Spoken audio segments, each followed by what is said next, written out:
think my new catchphrase is going to be always summit. If it starts, I'll have myself a beer. If it doesn't start, I'll have many beers.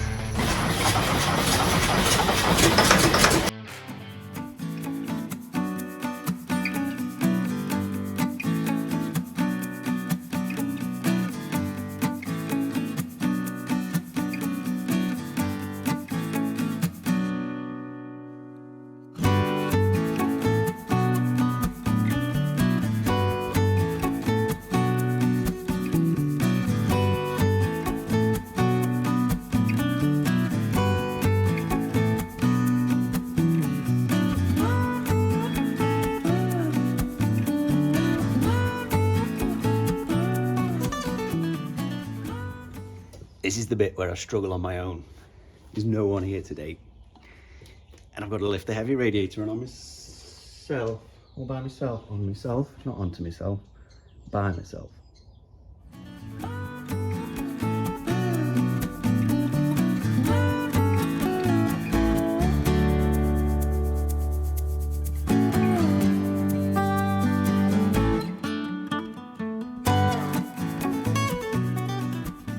Right, so one problem I've got, another problem, is something I thought was going to happen, is the spacer that I've got in there is too big. So I had the spacer to move the blades away from that pulley there, move the blades away from that water pump pulley. However, it's too much. I need to machine it down, which is going to be annoying because it's actually got a proper little like boss lip on the other side. So I've got to move this fan further back. My measurements, you know, in the last video I used the laser to work out where the center should be. They're pretty close. If I was to just stand that there, move the fan away, you know, it's not catching. I don't know if you can see it moving. It's not really catching when it's in place, although it did then. But I'd say it's a little bit proud to the left hand side, but that's not the worst of the situations. If it's not touching, it's not touching. And I think as well, probably have a little bit of wiggle room on the fixtures of the thing. Yeah, like a stupid idiot, I don't know why I lifted with the plastic shroud and broke it. I mean, it's broken anyway, but why I did that, I don't know. I think I was just in a bit of a tiz about getting it lifted up quick enough. But yeah, so I've got to bring that spacer down. Always summit, isn't there? Eh? Always summit. So I've just whipped the fan back off again, but just the full bracket there, and I've taken the cowling out, and it's actually a very easy job to just take the lot off with just a few bolts. It's actually quite convenient.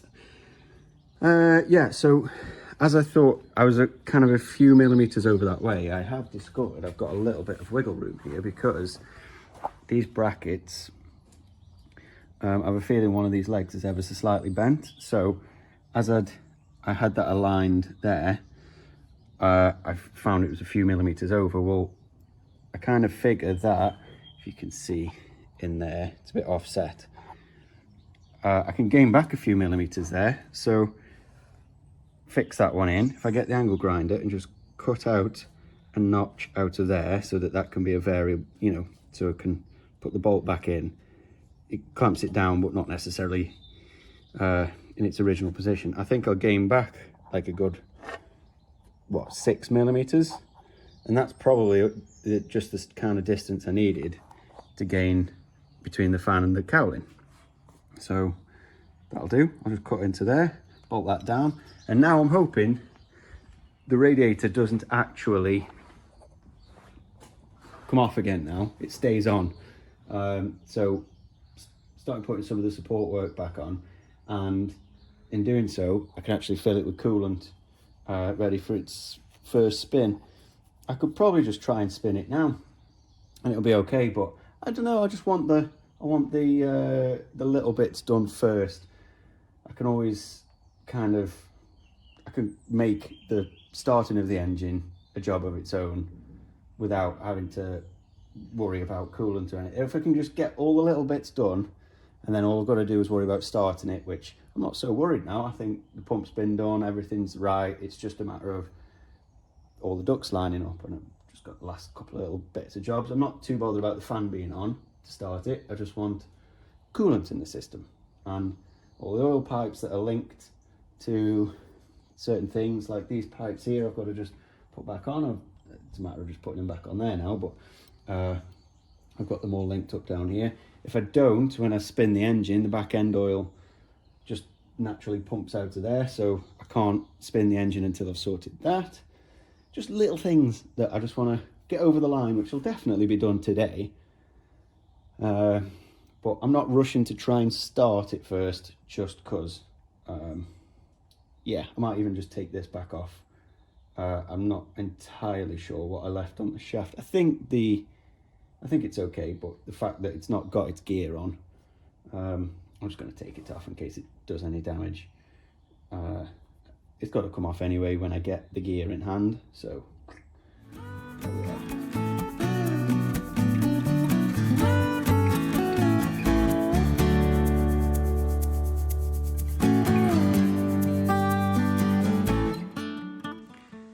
I done got myself a new alternator. This is actually spec'd for like a TM155. Now, I'll tell you what my problem's been, is finding the right pulley. Now, I've got alternators, I've got quite a few on the shelves over there. However, I wanted just that pulley there. Do you think that'd be quite easy to get hold of? However, the ones I've found online turned out to be probably half as much as getting the full setup on the alternator. Well, if I'm spending that much, I may as well just get myself a new alternator. It's brand new and ready to go, and it's all on there. Kind of treated myself to a discount alternator, if you will. But yeah, no, you can't just pick them up. You think that would be like a £8 part, but it is not. I think my new catchphrase is going to be always summit, because every time I try and tackle something, there's always something that's just not quite right. So I knew this wasn't going to be the right alternator anyway. I knew I was going to have to cut down that bar, and I got what is kind of like a left-hand one looking one to go on the right-hand side, and that's okay because there's a good recess there, and I can make a bracket off of there to hold it. What I didn't account for is that on the back side, and it lines up. So now I'm just going to have to rethink that. It'll be fine, I'll figure something out, but like I say, always summit. And what doesn't help is, and I found this most of the way through this build, is because a lot of the parts I'm buying aren't like meant for the place it's going on, so a lot of things are kind of like, ooh, that looks like the kind of thing I need, and then I'll make it fit, because there just isn't off-the-shelf solution for some off-the-shelf parts for some of this stuff. But that also means if I like this alternator and other things I've bought, if I buy it, I've got to make sure it works within the return period in order to know if I want to keep this part or not. Because if I don't want to keep this part, I can send it back, but I've got to put the work in now just to see as it will work before the return period works out. So it's dead annoying. There's been quite a few things like that where, like, I've got a few John Deere parts on here and a few other things where they give me a return window, but it's going to take me a bit to figure out if it's actually the part I need. But it's just the nature of the beast. This is the part I'm dreading, putting the expensive coolant in now, and then watch it leak from all the parts I've made. Just keep tipping a bit in and just keep checking for leaks, and I think we're all right. Just to reiterate, this isn't staying this way. This was I need a bit of a design change, but for now it just is what it is. I think I'd perhaps just have a bit of flexi that goes straight from there to there, but yeah, that's going to change.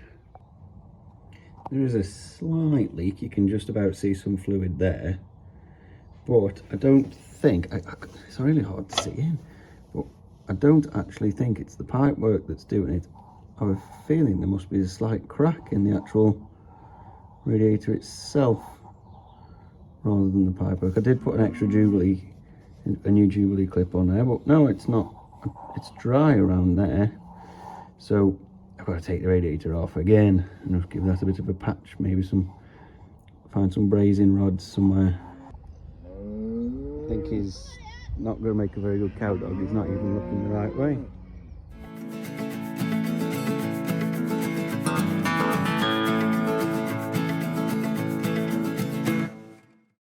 Right, I think I'm at a comfortable stage now where there's coolant in the system, oil levels are correct, everything's, I think, in the best example it's going to be. Obviously still missing a fan, but that's okay, you don't need that just for starting up.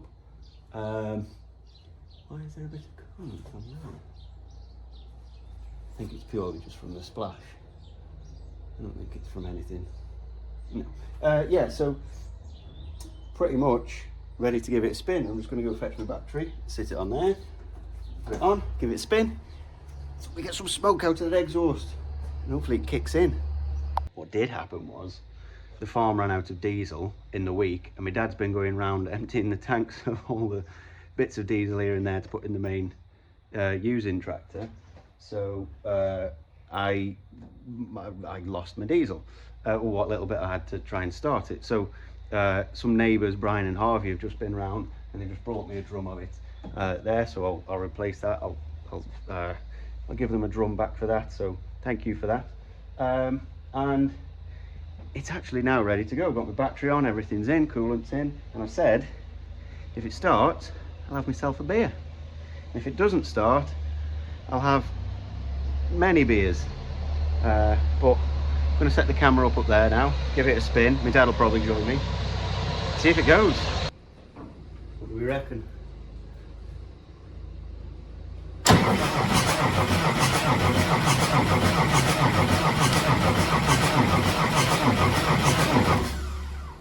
don't know how much priming it takes on the pump.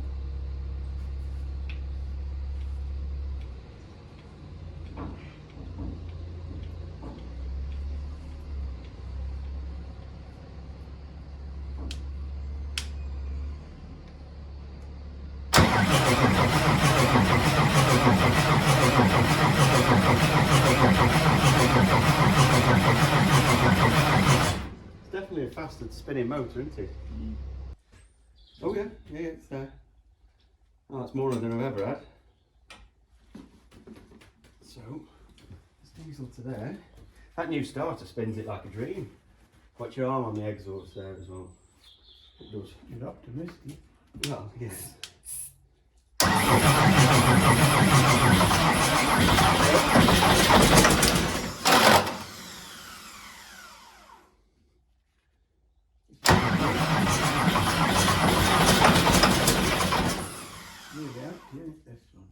Yeah, I reckon it might just go without it now.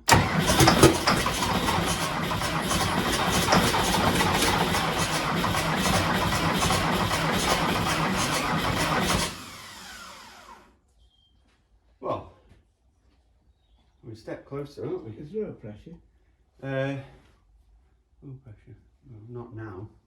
I didn't look when it was spinning.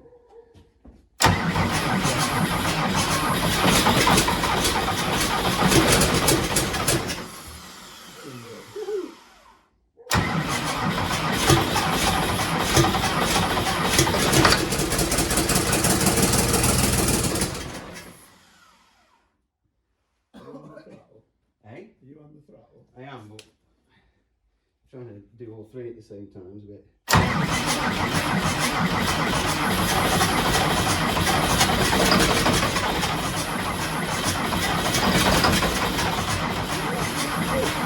Hey? You've lost smoke and you've still got diesel. Have you shut it down too far?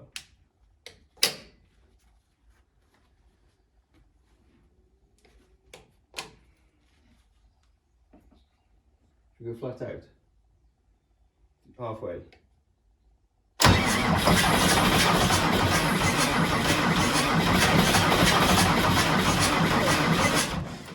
Are we losing prime?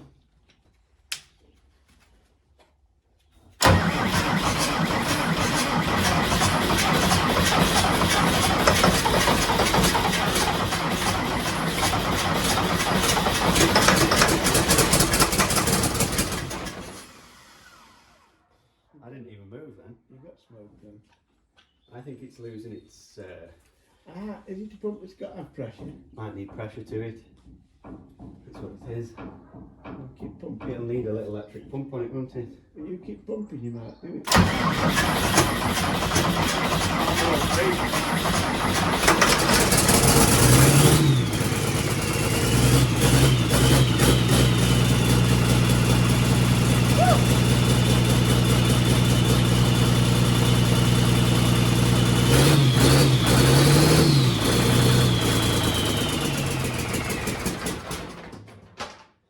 Fuel problem, that is. I think the answer is yes, Gaz. Well, I think it runs. did you smash this on it? Is this your champagne? That was my celebratory beer. It ran. You lost it like a chef. Well, I think that starter was a big key part of that. Well, no, getting the pump fixed was the key part, but like... You've got to have pressure in that type of pump, haven't you? Yeah, that's what I think's Yes. next step. Yeah, you're there, she's running. Yeah, she starts. What was I your thought pressure? it would. I didn't look at the time. Oil pressure was going up on just the starter. Oh, she's alright. So, but by the time it was firing and my blood was pumping, I wasn't looking at the needle. All that time it's took you, I've been with you 10 minutes and we've got it going. Where have you been?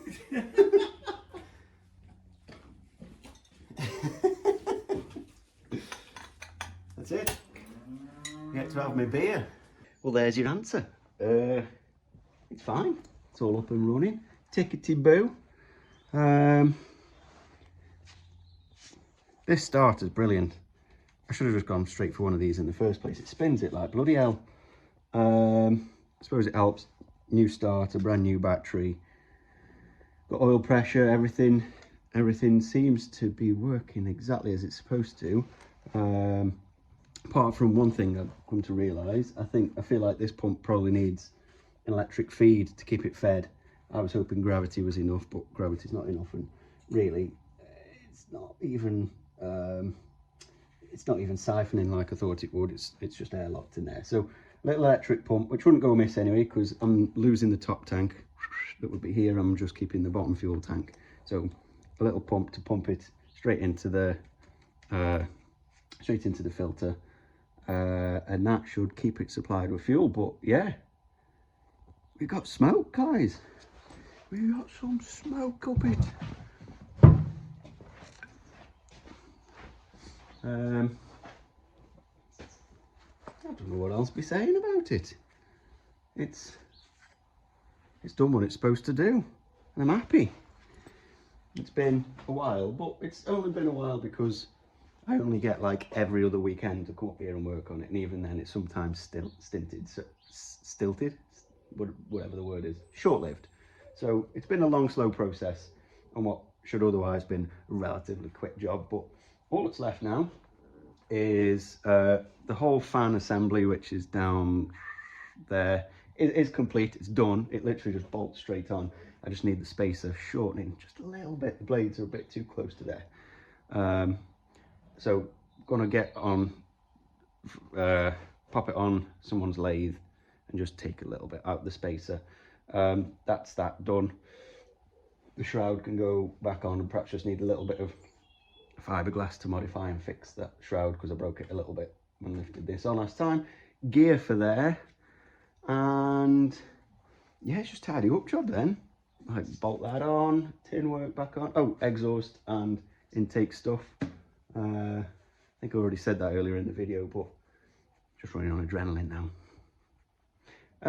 Yeah, so hopefully this is the home stretch. This is the home run. We'll have it on the hay bob this summer on the important job. And yeah, if you like that, hit the big like button, the big thumbs up thing. Give me a subscribe, and I'll see you in the next one.